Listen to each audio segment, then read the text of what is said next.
देखिए, income tax return file करने का जो लास्ट ड्यू डेट है वो है 31 जुलाई 2023, यानी कि आपके पास में तकरीबन 1.5 महीने का समय है, आप अपना आईटीआर फाइल कर सकते हैं। लेकिन यहां पे लोगों के दिमाग में एक ही डाउट चल रहा है कि यार मेरी जो साल की इनकम है ना वो 2.5 लाख रुपए से कम है, तो क्या मुझे आईटीआर फाइल करना चाहिए। उसके अलावा कुछ लोग ये भी सोचते हैं कि यार मेरा जो इनकम है ना साल का वो 5 लाख रुपए से कम है, तो क्या मुझे इनकम टैक्स रिटर्न फाइल करना चाहिए। तो ये सवाल का जो जवाब है इसको देने से पहले आपको ये समझना पड़ेगा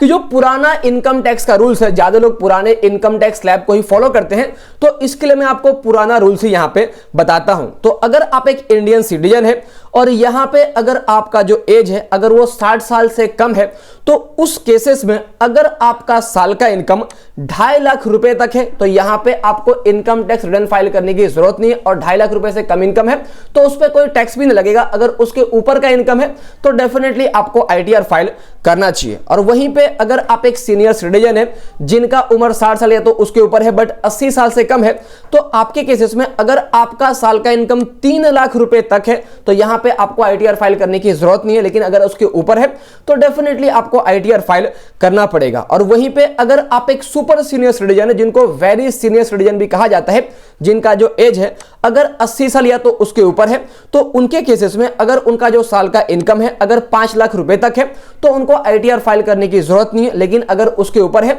तो यहां पे डेफिनेटली उनको आईटीआर फाइल करना पड़ेगा। तो यहां पे अगर आप मोटे मोटे तौर पे बात करेंगे कि अगर आप एक नॉर्मल पर्सन है, आपका उम्र 60 साल से कम है, तो यहां पे अगर आपका इनकम 2.5 लाख रुपए के ऊपर है तो यहां पे डेफिनेटली आपको आईटीआर फाइल करना चाहिए। लेकिन यहां पे गवर्नमेंट ये भी कहती है कि देखो आपका इनकम 2.5 लाख से कम है तो आप आईटीआर फाइल नहीं करोगे तो भी चलेगा, लेकिन इनकम 2.5 के ऊपर है तो आपको आईटीआर फाइल करना पड़ेगा। लेकिन यहां पे ये भी कहा गया है कि अगर आपका इनकम भले ही 2.5 लाख के ऊपर है लेकिन 5 लाख या तो उससे कम है, तो उस केसेस में भले ही आप आईटीआर फाइल करोगे लेकिन यहां पे आपको 1 भी रुपए का टैक्स नहीं पे करना पड़ेगा। अब ये कैसे होगा, तो इसको आप सिंपली एक एग्जांपल से समझ लीजिए कि मान लीजिए कि किसी बंदे का सैलरी 5 लाख रुपए का है, 5 लाख रुपए किसी बंदे का साल का इनकम है, तो यहां पे सरकार कहती है कि यार आपका 2.5 लाख रुपए तक का जो भी इनकम होगा ना उसके ऊपर तो आपको कोई भी टैक्स देने की जरूरत नहीं है, लेकिन बाकी का जो आपका 2.5 लाख का इनकम है उसके ऊपर आपको 5% का टैक्स देना पड़ेगा, जो कि होता है 12,500। और यहां पे सरकार यह कहती है कि भाई साहब अगर आपका 5 लाख रुपए तक का जो भी इनकम है उसके ऊपर जो भी टैक्स लगेगा हम आपको माफ कर देंगे। तो यहां पे जो 12,500 रुपए का यहां पे आपका टैक्स लगने वाला था, तो सरकार यहां पे आपको 12,500 रुपए का डिस्काउंट देती है, जिसके तहत आपको 1 भी रुपया टैक्स वगैरह पे करने की जरूरत नहीं पड़ती है। तो मोटे मोटे तौर पे मैंने आपको बता दिया कि 2.5 लाख रुपए से अगर आपका इनकम कम है आप आईटीआर फाइल नहीं करोगे तो भी चलेगा, और अगर आपका इनकम 2.5 लाख रुपए के ऊपर है तो डेफिनेटली आपको आईटीआर फाइल करना चाहिए। लेकिन यहां पे यह भी कहा जाता है कि भले ही आपका इनकम कुछ भी हो आपको आईटीआर फाइल तो करना ही चाहिए। उसके कुछ बेनिफिट होते हैं, भले आपका इनकम 2.5 लाख रुपए से कम हो फिर भी आपको आईटीआर फाइल करना चाहिए। उसके फायदे होते हैं। क्या फायदे होते हैं कि यार अगर आपको फ्यूचर में लोन्स चाहिए तो जो लोन्स वाली जो कंपनी होती है, जो भी बैंक्स होते हैं, वो आपको कहते हैं कि आपको कम से कम 2 साल से 3 साल तक का आपको आईटीआर देना पड़ेगा डॉक्यूमेंट के तौर पे, तो वहां पे आपको इसका बेनिफिट होगा। उसके अलावा आपका मान लीजिए कि बैंक में एफडी है तो कहीं पे आपका टीडीएस टीसीएस वगैरह कटता है तो उसको रिफंड लेने के लिए भी आपको आईटीआर फाइल करने की जरूरत होती है। उसके अलावा या तो मान लीजिए कि आप शेयर मार्केट वगैरह में पैसा इन्वेस्ट करते हैं, आपका कोई लॉस हो गया तो बिजनेस में लॉस हो गया, तो उस लॉस को आप कैरी फॉरवर्ड करने के लिए अपने प्रॉफिट से एडजस्ट कर सकते हैं, इसके लिए भी आपको आईटीआर फाइल करना पड़ेगा। उसके अलावा यहां पे अगर आपको वीजा वगैरह की जरूरत पड़ती है तो वीजा को प्रोसेसिंग करने के लिए भी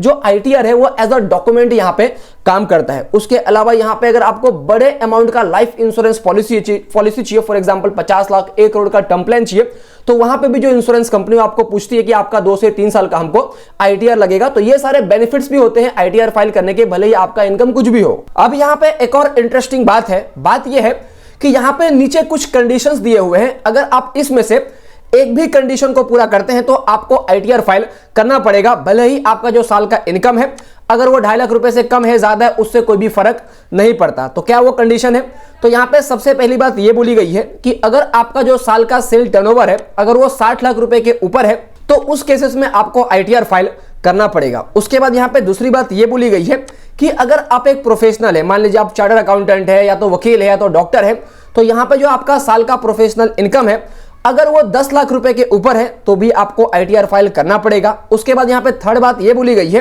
कि अगर आप एक ऐसे बंदे हो जिसका साल का जो टीडीएस है टीसीएस करता है और यहां पे जो टीडीएस टीसीएस का अमाउंट है साल में अगर वो 25,000 रुपए से ज्यादा का कटा है तो भी आपको आईटीआर फाइल करना पड़ेगा। उसके बाद यहां पे बोला गया कि अगर आपका किसी बैंक में सेविंग अकाउंट है, एक अकाउंट है या तो मल्टीपल अकाउंट है, तो सारे अकाउंट का मिला के साल में जो डिपॉजिट है अगर वो एग्रीगेट डिपॉजिट 50 लाख रुपए तो उसके ऊपर है तो भी आपको आईटीआर फाइल करना पड़ेगा। उसके बाद यहां पे ये भी बोला गया है कि अगर आपका किसी बैंक में मान लीजिए करंट अकाउंट है, एक बैंक में मल्टीपल करंट अकाउंट है, तो सारे करंट अकाउंट का मिला के 1 साल के अंदर जो मतलब डिपॉजिट है अगर वो 1 करोड़ के ऊपर है तो भी आपको आईटीआर फाइल करना पड़ेगा। उसके बाद यहां पे ये भी बोला गया है कि अगर आप फॉरेन कंट्री ट्रैवल करते हो तो उस ट्रैवल के अंदर अगर आप साल में 2 लाख रुपए तक का स्पेंडिंग करते हो, 2 लाख या तो उससे ज्यादा का, या तो खुद के लिए ट्रैवल करते हो या तो किसी के लिए खर्चा करते हो, तो भी आपको आईटीआर फाइल करना पड़ेगा। उसके बाद यह भी बोला गया है कि अगर आपका जो इलेक्ट्रिसिटी बिल है साल का अगर वो 1 लाख रुपए से ज्यादा का होता है तो भी आपको आईटीआर फाइल करना पड़ेगा। यहां पे लॉजिक ये हो सकता है कि अगर आप साल में 1 लाख रुपए का बिल भरते हैं तो डेफिनेटली आपका इनकम ज्यादा होगा। उसके बाद यहां पे ये भी बोला गया है कि अगर आपका कोई इनकम है जो फॉरेन सोर्स के थ्रू आता है तो भी आपको आईटीआर फाइल करना पड़ेगा। उसके बाद यहां पे ये भी बोला गया है कि यहां पे जो आपका ग्रॉस टोटल इनकम है अगर वो ज्यादा है आपके एग्जम्पशन से तो भी आपको आईटीआर फाइल करना पड़ेगा। तो ये सारे कंडीशंस में भले ही आपका इनकम कुछ भी हो आपको आईटीआर फाइल करना पड़ेगा। तो फाइनली यहां पे मैं आपको यही कहना चाहूंगा कि अगर आपका इनकम जो भी हो, भले ही आपका इनकम 2.5 लाख रुपए से कम हो ज्यादा हो, आप चाहे तो नील रिटर्न भी फाइल कर सकते हो जहां पे आपका कोई भी टैक्स नहीं लगेगा, लेकिन यहां पे रिटर्न फाइल करने की वजह से आपके पास में एक प्रूफ हो जाएगा और उस प्रूफ का बहुत जगह पे आप यूज वगैरह कर सकते हैं। बाकी आपका क्या ओपिनियन है वो नीचे कमेंट करके जरूर बताना। तो यही थी एक छोटी सी वीडियो। अगर आपको वीडियो काम की लगी तो वीडियो को जरूर लाइक करना, चैनल को सब्सक्राइब करना और इस वीडियो को जिनको भी जरूरत है उनके साथ में शेयर करना। जय हिंद दोस्तों।